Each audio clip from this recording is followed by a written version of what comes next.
So I really wanted to share this with you because I got this message about puzzle pieces. I've been getting downloads, and all of a sudden the downloads all came together. And there was this message: you are guided. You receive different messages that all fit together into a pattern of guidance. So the very first puzzle piece that I got was that message: when you deny your power is denied to you. When you acknowledge your power is shown to you. You are more powerful than you can imagine. And this time, when I was shown that again, I saw a baby learning to walk. And we were babies. We were infants learning how to maintain higher levels of consciousness. We fall down a lot and continually strive to get back up again, to keep walking in consciousness. And the more we keep getting up, the stronger we get, the better our balance becomes, the easier it is for us to maintain high consciousness. So that was the first puzzle piece. The second puzzle piece was from the book Power versus Force by David Hawkins. It's also mentioned in the Map of Consciousness Explained by David Hawkins, where he says, love, when you commit to love, that brings up its opposite. In a world of duality, you can't just have the part you want. You get both. And I had this awareness that there is so much consciousness on our planet right now. People are operating at a higher level of consciousness than ever before. Naturally, the lower consciousness stuff pops up to grab our attention, and it forces us to choose. We have the opportunity to show up in higher consciousness, or to drift back down into lower consciousness with judgment and blame and outrage and all of those things. So it's really asking us, can we maintain our balance even through difficult times? The divine is asking us to recommit to higher consciousness over and over and over again. This is what's meant by acknowledge our power. So with that one, then the third puzzle piece that I got was a rising tide lifts all boats. You are the tide. When you lift yourself into higher consciousness, you lift everyone else too. In Power versus Force, he was saying that one person at a level of 500, which is the level of love, counterbalances 700,000 people who are operating at 200 or below. That's the survival mode. And obviously, there's a lot of people in survival mode, especially in areas around the world that have a lot of conflict. So maintaining your higher level of consciousness is the most powerful thing and most effective thing that you can do for others. That brought up the fourth puzzle piece, push the rock parable. If you remember the push the rock parable, this guy really wanted to support God and said, hey, I'll do anything you want. And God said, great, push a rock. So he found a really big rock and he was pushing. And finally, after months and months of doing this, he just got fed up because he's like, well, it's not moving. This is ridiculous. And God said, well, why did you stop pushing? He said, well, it doesn't matter. It's not making a difference. He said, what do you mean? It's not. God said, what do you mean it's not making a difference? Of course it makes a difference. You showed up consistently every day. That level of dedication was visible to everybody in your community. They started showing up at a higher level, mimicking you. You inspired everyone. And you're stronger because you've been pushing against that rock. Physically, you're doing a whole lot better. And by the way, it's not your business to move the rock. I didn't tell you to move the rock. I told you to push it. I will move it. God will move the rock when God wants to move the rock. And the reminder was, by pushing to maintain higher levels of consciousness, you are actually creating space for the divine to move the rock. You don't move the rock. You don't perform the miracles. The divine does that at the right time. You are holding space for the divine. That's your power. Staying at higher consciousness, regardless of what is happening, is your power. Okay, fifth puzzle piece that I got at Tana's house when I was meditating the first day I was there on Thursday. It's a combination of Jesus, popcorn, and playing cards. I know, I get weird stuff. So during meditation, Jesus came to me and said, you know how I took away the sins of the world? Well, I didn't hold on to that. I immediately released them to God. And you, every single one of you, can do the exact same thing with humanity's emotional baggage. all of that fear, all the repressed rage, all the limiting beliefs, the trauma, the doubt, the stored images that humanity is holding on to. These are actually gifts designed to help you grow in consciousness. Now that you're living at a higher level of consciousness, you can choose to let all that emotional baggage dissolve in divine grace and replace it with divine love. This is a choice that you make over and over again. And eventually it's so automatic, you don't even have to think about it. I was like, wow, that's really interesting. Okay, I get how I kind of do that for me, but how do I relieve humanity's emotional baggage? And I was given the image of popcorn.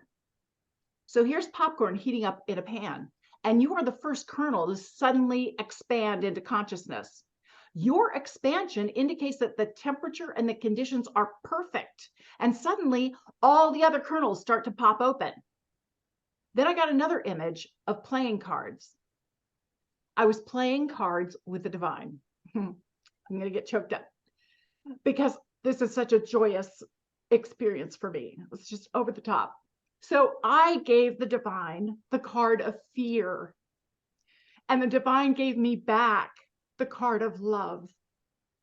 And I gave the divine rage, and I received gratitude. I exchanged doubt for wonder. I swapped anxiety for acceptance. I replaced frustration with awareness. My hurt and pain was replaced with appreciation. My shame and guilt became strength. It was really easy and fun to play cards with the divine, and I'm never getting my old cards back, ever. Mm-hmm. The sixth little puzzle piece that I got is called Go with the Flow. Help the divine energy move. That's really one of the things they want you to do. There are 3 steps. Acknowledge the emotion that you're feeling.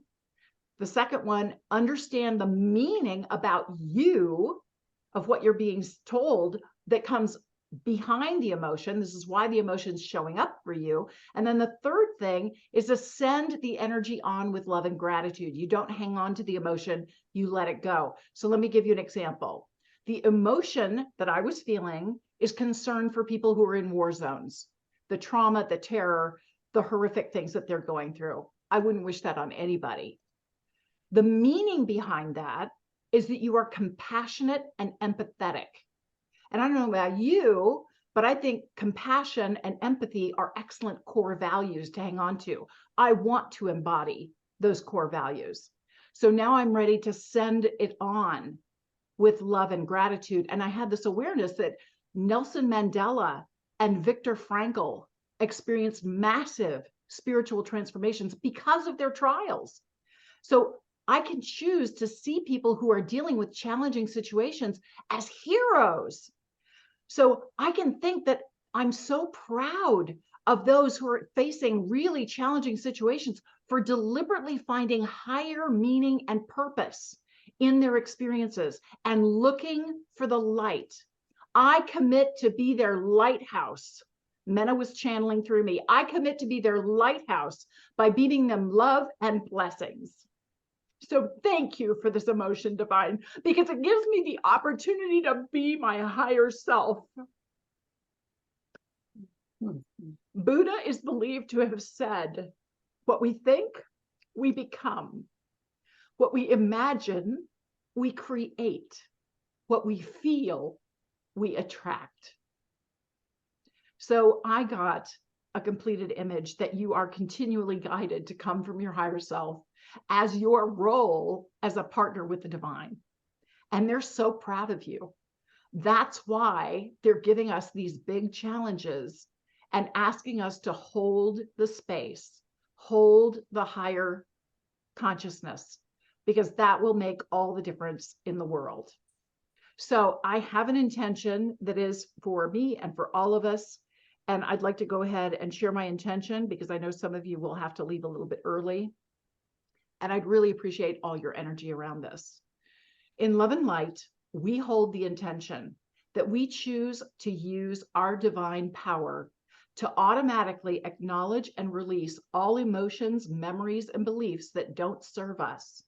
replacing them with healing, nourishing, expansive, infinite divine love that empowers us with divine help to heal ourselves and the world.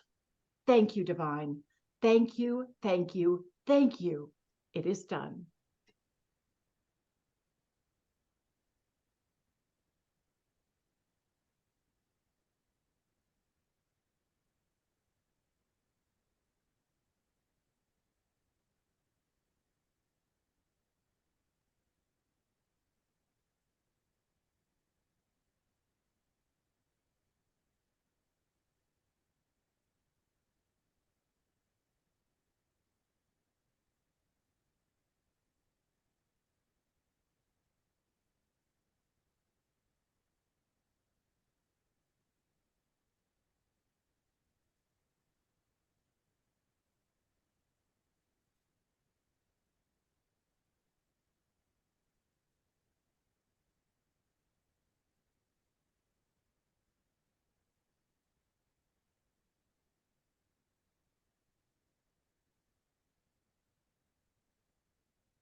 We give thanks, and so it is.